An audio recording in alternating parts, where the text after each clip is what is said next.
Hello, everyone. We are back. I'm here with Eoghan Ballard. Welcome back, and yeah, we'll just jump into part two of our two little parts here.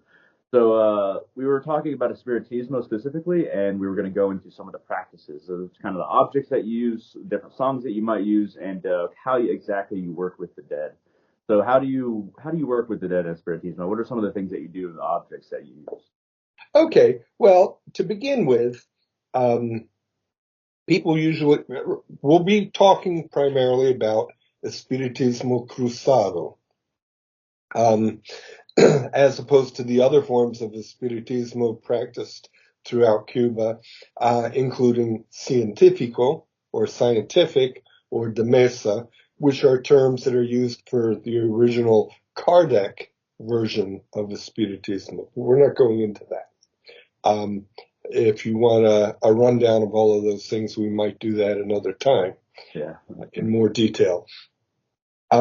Usually someone comes to an espiritista in the west of Cuba where cruzado is practiced through one of three ways. Um, Either they come across an espiritista when they're dealing with some kind of spiritual or psychic crisis. Um, and like Afro-Cuban religions and African religion in general, it is something of what Victor Turner called a drum of affliction. That is a system in which someone seeks relief from some kind of an affliction, and there is a spirit who is associated with that affliction or causing it to make you become an initiate. Um, and then you get relief through the appropriate spiritual practice. Um, and um, After that, you go on to practice it yourself to help others. Um, so people will often have a spiritual trauma of some kind. They may have um, generalized discomfort, disease, something that would be diagnosed as a psychological problem in the West, or a physical illness, or bad luck, um, or a series of traumatic events, or psychic visitation. And they go to seek help to figure out how to deal with this. Um, and they find an espiritista who will do a consultation. They may end up doing what is called a misa, um, and that misa can be basically with just the two of them, or it can have a group of espiritistas who come together to do it. Um, and then usually they will begin to learn how to communicate with their spirit. And this is very much an internal intuitive practice. They So when may you say their spirit, do you mean that individual spirit or the spirit that they're dealing with or having problems with or Everybody has spirits. Let's step back a moment. Everyone will have what is called a quadro, a court, if you would, of spirits. Um, and these may be very individual spirits that could even be uh, deceased relatives, or they can be one of a number of known spirits um, within the Spiritismo. Um, but they develop through inner exploration, maybe through some ritual aid from an espiritista, doing baths, doing prayers, setting up an altar, which is a bóveda. It's an altar of glasses, varying numbers depending on who's telling you how to do it. Because there is no Bible for this, there is no handbook, and so I do it one place way here. If there's an espiritista down the block, they may do things differently. when you Uh, say glasses, are these glasses have water in them or yeah, what they is will it? have water in them. They will be cleansed, and then they will be filled with water. You keep the water clean. Um, base, the basic thing is you have a white cloth out. You have a number of glasses, depending on how you've been instructed. Um, a vase of flowers, um, You may put up pictures of some of your deceased family members. Some people will put up saints' pictures. Um, if they particularly work with the Commission of Saints, and so forth. Um, and then they will go to that place. They will pray, light a candle, cleanse themselves, talk with their spirits, and begin to develop the ability to communicate with them. A misa can be a very small thing with the espiritista, maybe one other person and the client, or it can have a larger number of people. Now, they may also have come to it through having gone to, say, a palero for a similar problem, and the palero directs them, oh, well, you're going to have to get initiated into Palo. That's what this particular Morto is saying. So if they're going to become a Palero in most lineages of Palo, they're going to have at least one misa espiritual, and they'll be taught to set up a bóveda, which is the altar, and told to work with it. Now, they may get more instructions, they may not. North America is full of bóvedas that are cleaned once a week and not dealt with, which is why I eventually started offering information on it, because no one was paying any attention. Now there are espiritistas coming out of the woodworks. However, I'm curious about some of the specifics. Like, so when you're working with these glasses on the altar, do you sing certain songs into individual glasses, or is there prayers that you say in certain I spots? will spare you and your audience from hearing me sing. It's not pretty. I can play music. I can't sing well. Gotcha.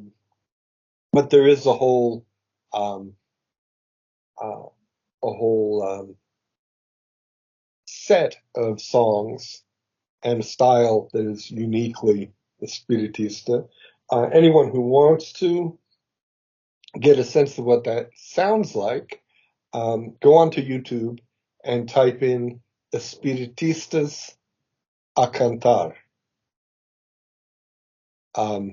And I can, give that to you so you can post it up For if sure. Yeah, I could definitely put some information in the description. yeah.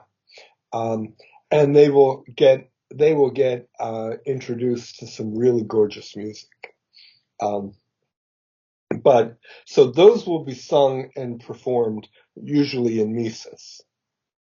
And the way a misa works is they'll start with a long, way too long, series of prayers that will sound rather Catholic, although they're actually not. They're, other than the Our Father, Hail Mary, and Gloria, all of the rest of them are a espiritista prayers. They usually take them from, believe it or not, Kardec's Book of Prayers, even though they're not Kardecists, because that's what's in print, you know. And then gradually they'll switch over into singing, and they have a table with certain objects on it, flowers, glass of water. Everybody cleanses themselves with water that has herbs and maybe some Florida water in it. And, tap on the table. And then people will start giving evidencia, because the spiritistas are in communion with their spirits. So they'll start telling you what they hear. If you've ever been to a friends meeting, a Quaker meeting, Mm-hmm. where everybody sits in silence and then somebody stands up and says something and then sits down and somebody else does. It's the same idea. Interesting. And then, of course, either the leader of the Misa or the main medium in charge, or somebody sitting in the audience, part of the of the Misa So will this is very come much like to us. channeling. We would call channeling, right? Like channeling in the West. Kind of, yeah, I hate that word, but yeah, Yeah, it's not a great word. they simply inform you what their spirits are telling them. Um, and then somebody will get possessed and the spirit will continue to talk, or the spirit may perform a cleansing, that kind of thing. But there are, I also want to mention, because I know we have limited time here, there is in Cruzado an actual pantheon of spirits. You have a bunch of what they call commissions or comisiones, which are groups of spirits. Um, they're like tribes. And most of them are ethnically based. You will have Congos, you will have Africanos, you will have Lukumi, which are Yoruba, you will have Indios, which are Native Americans, you will have um, Franceses or Haitianos, which are Haitians. You will, because it's the next island over, and at one point there's only like about 35 miles between Haiti and Cuba.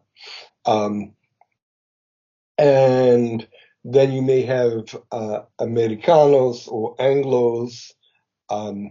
You will have So, Gypsy. so that sounds like everybody's included. It's like every group is kind of like mixed together in different courts. Yeah, but the usual ones include then Gypsies, maybe Europeans, Arabs, Turks, Hindus, and Chinese. And Chinese is anyone from Eastern Asia. Um, these represent ethnicities that actually had feet on the ground in Cuba, not just arbitrarily from around the world. They're Cuban ethnicities because Cuba is as much of a melting pot as North America was. So people's spirits came with them in essence. But additionally, the descriptions and actions of these spirits will all be very stereotypical. They're very like 19th century stereotypes of ethnicities. They would definitely not be PC. Lots of room for people with very sensitive, woke uh, ideas to get offended by the stereotypes. But the stereotypes are important because they're also kind of a shorthand for what these spirits' specialties are. A Chino is going to be very good at both martial arts and medicinal herbal healing and magic. A Congo will be a warrior. He or she will also be adept in magic and healing. The gypsies, many will be card readers. They will be dealers in e-commerce. As one of my gypsies is fond of saying, oh, well, I can teach you how to pick pockets. And that's the stereotype. But that is cloaked language for saying, I can teach you how to be on top in any negotiations you have. So that's So this might be a simple question, but these spirits are people who were once alive, correct? Or they're all people who were once alive. Um, you do not have, higher beings that are, ascended masters, anything like that. You have God, and then you have these spirits. Now, here's where people get confused. No, you're not going to have a Misa and have Orishas show up. You may have a spirit show up who associates with, say, Siete Rayo or Ochun or whomever. And they will say, oh, Chango wants you to do this. Well, they're not speaking for an Olarisha, but this is the spirit of the dead who maybe had been a priest in one of those religions. So he has that connection, and he can give some advice. A wise and honest espiritista will say, oh, all of this is happening. You really need to go and talk to either a palero or a santero and follow up on these things. So you said that a lot of these spirits will have been priests during life. So are they? Would honored dead be a good label for them in the sense that they are more of an intermediary between higher beings than Yeah. somebody who was just alive and not a priest, for Well, instance? concept, yes, absolutely. And the concept in this, even though it is not Kardecist, has still retained that sense from notion from Kardecism, very 19th century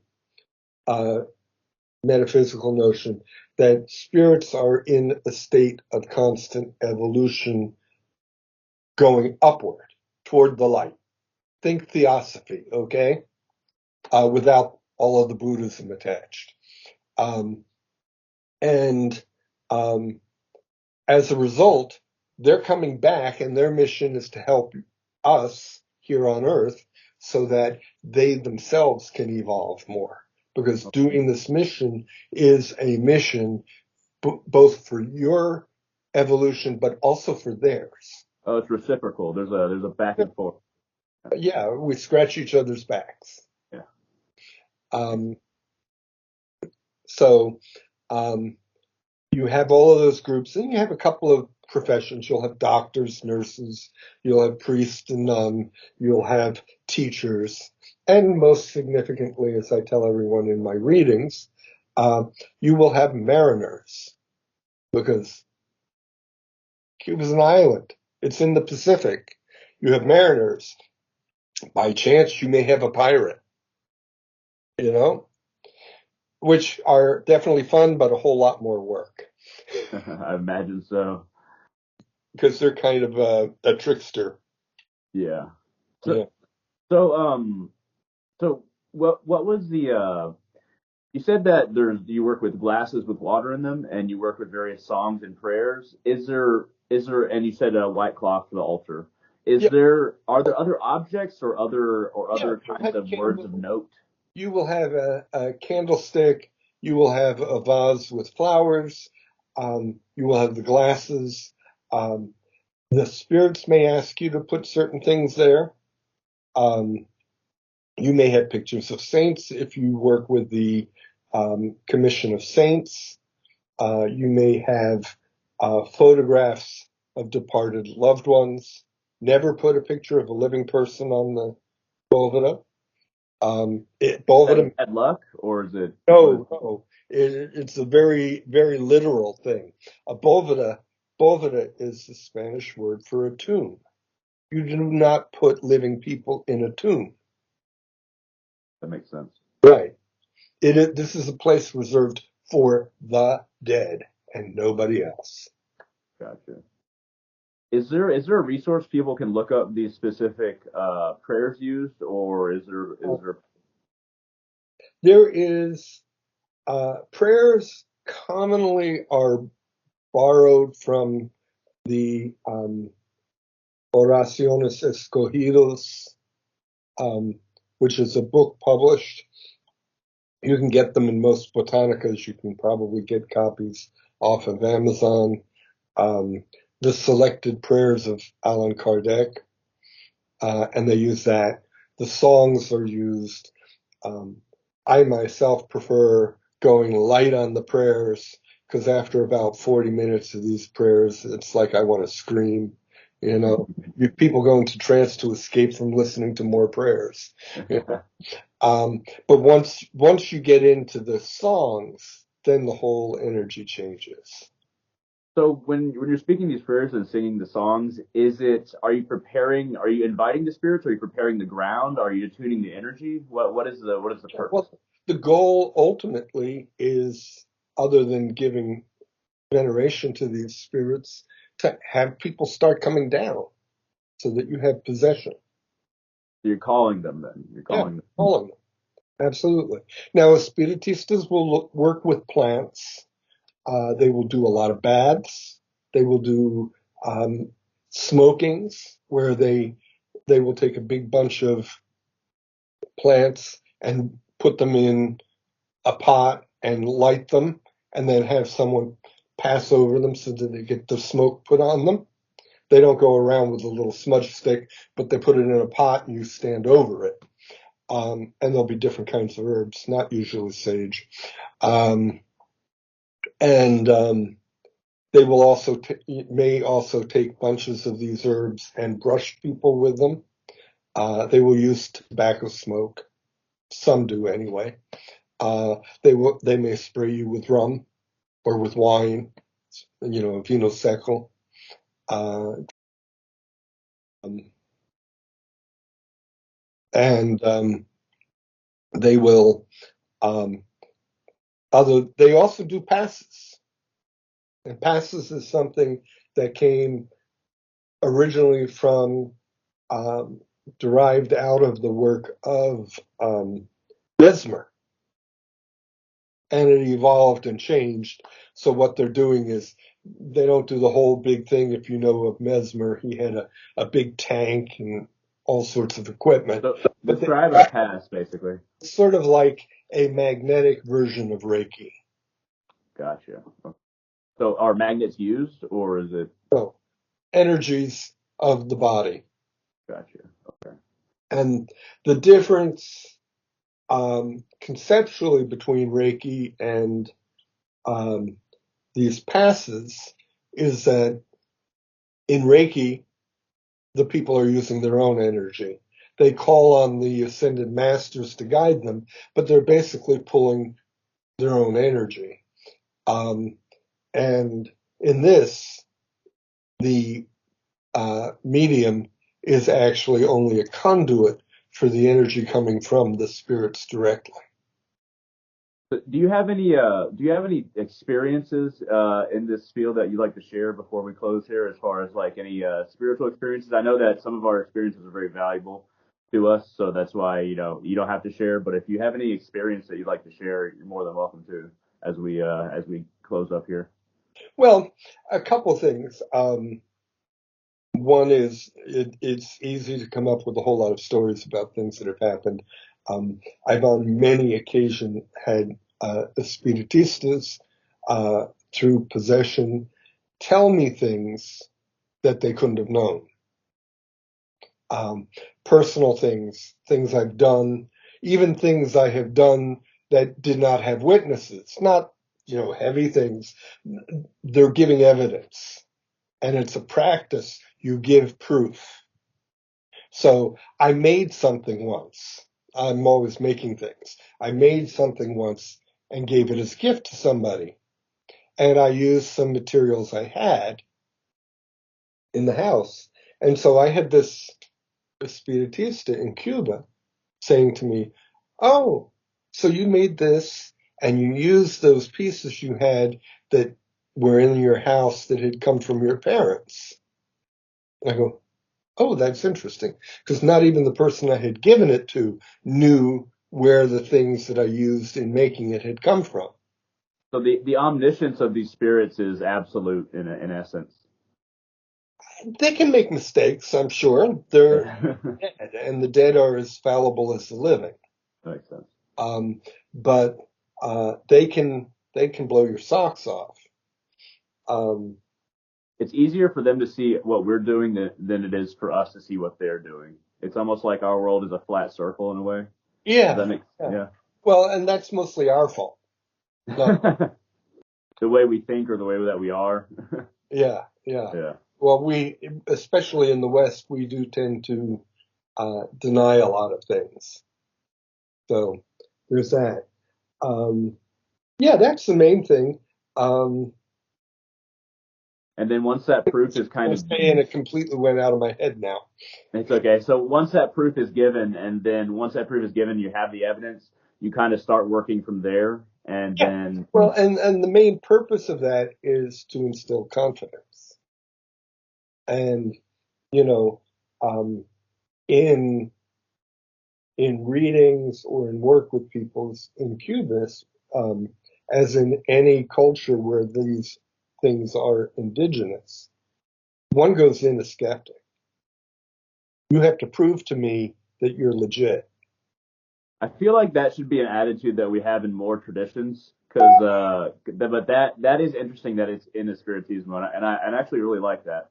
You should, I think that we should kind of go into skeptic, but while we still have our own Yeah. beliefs and practices. Well, the Cuban will say, "Yo creo en todo, no creo nada."